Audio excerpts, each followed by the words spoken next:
everyone and welcome, this is the Apostate Prophet. I'm kind of sick of saying, hi everyone and welcome, this is the Apostate Prophet every time.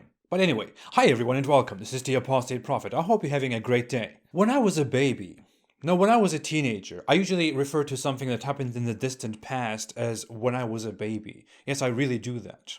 I'm not joking, this is serious. When I was a teenager, not when I was a baby, I went over to a friend with my bicycle. It was dark because it was night. That is usually when it gets dark, because that is when Allah covers the day with the night, which is a veil, as everyone knows. So I went to my friend's house with my bike, and for some reason I left my bike outside, unsecured. And guess what? When I went back outside, my bicycle was gone.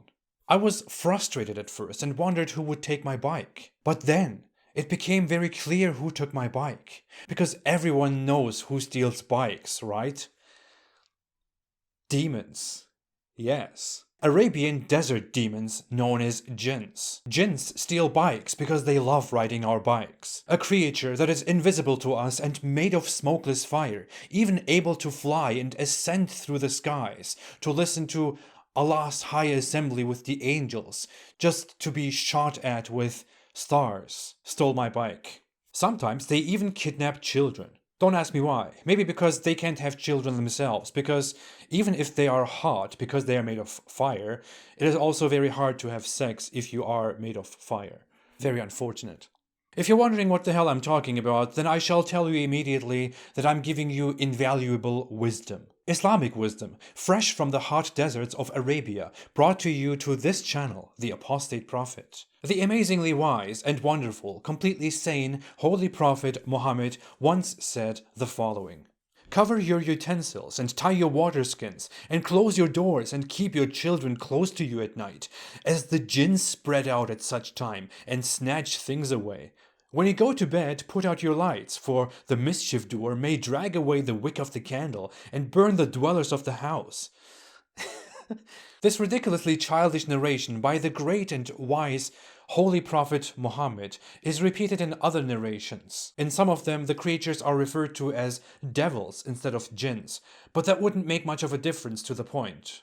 And devils in Islam may be evil jinns. It's a whole crazy world of fantasies. Invisible beings made of fire are out there at night wanting to steal your things. This is not about supernatural beliefs. The problem is that what is being described here is ridiculously absurd. It would require that in reality, objects disappear in our real world for completely inexplicable reasons, and that we have no other option left but to explain that they were stolen by jinns or invisible beings. Think about it, we have cameras today everywhere, and you don't see things floating through the streets or from porches at night. I mean, I haven't checked if there is such footage, to be very honest, but I'm pretty sure it doesn't exist, except as a prank or as one of those fabricated videos that people shouldn't believe anymore in 2020. And not only objects, children could be taken away by jinns. Happens frequently, right? You are happy and you make a new child. You have a sweet little son and you raise that son for years, and one day, boom, jinns took him. Because they are jealous with their dysfunctional fire organs. If things disappear today, we can most definitely prove that they have been stolen by actual people, or taken by people, or moved by a storm, or that the person who owns those belongings simply made a mistake, or that an animal took something. We are 100% sure that spooky jinns don't go around at night stealing things, or at least we should be 100% sure. If you are not sure, then we have a problem. This collection of hadith, reports of Muhammad, is in Sahih Bukhari, Sahih Muslim, and several other sources. It is deemed authentic, reliable by Islamic standards. It's right there together with so many other things that Muslims have no problems believing in, that form essential practices in Islam today. The narrator is a trusted Muslim companion of Muhammad, responsible for many other hadiths. And I really want to ask, does anyone today really want to believe that Muhammad told people to watch their belongings and their kids because they could be snatched by those bastard jinns? And that this Muhammad was also a holy prophet who only spoke truth and wisdom delivered to him by Allah through the angel Gabriel? Now, a Muslim may say that Muhammad was talking about devils, and that he was maybe referring to evil people who steal things, because they all may also be called devils. But that is extremely unlikely, because he could have just said people, but he clearly says that jinns go out at night for an hour,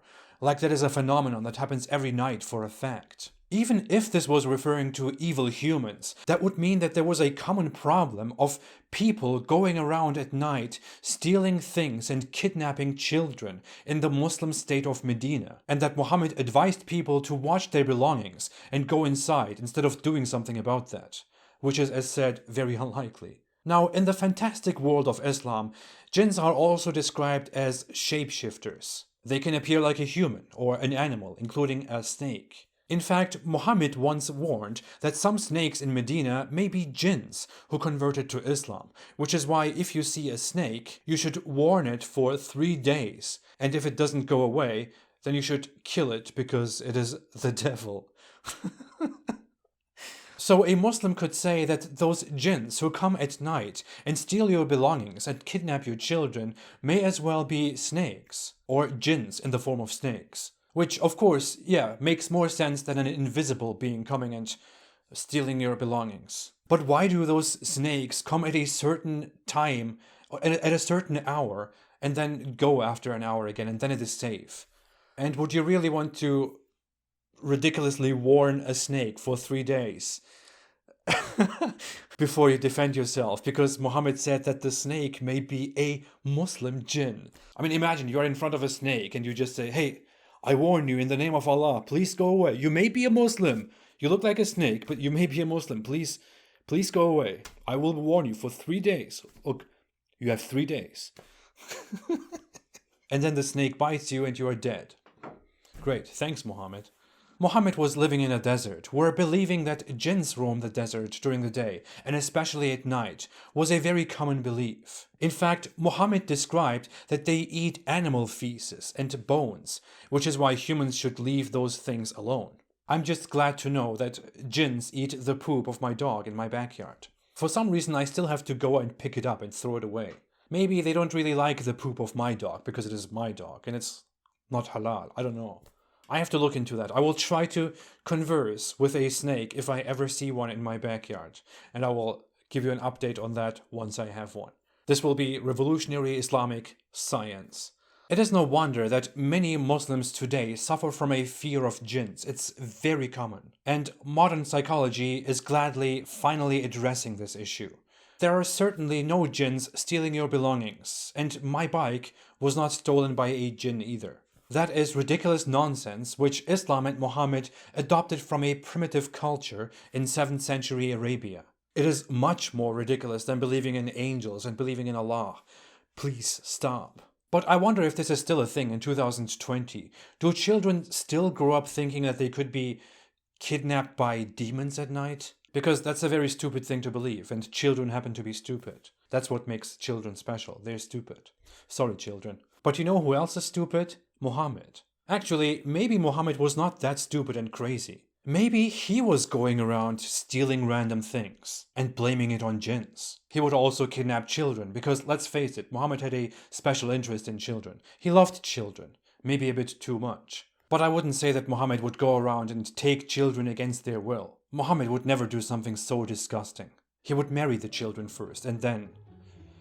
Whatever, let's not go there. Don't be mad at me, it's the Prophet of Islam who married a child. Am I the disgusting one for pointing that out because 1.6 billion happened to call him the Holy Prophet? But anyway, I will not claim that Muhammad went around stealing things and kidnapping children, but I will stick to the conclusion that Muhammad was very dumb, primitive and crazy. Just my humble opinion. Thanks for watching.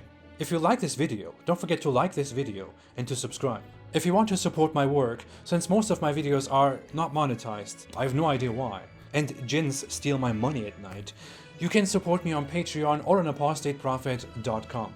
Thank you all so much. I will be back very soon. Have a fantastic day and please stay away from Islam.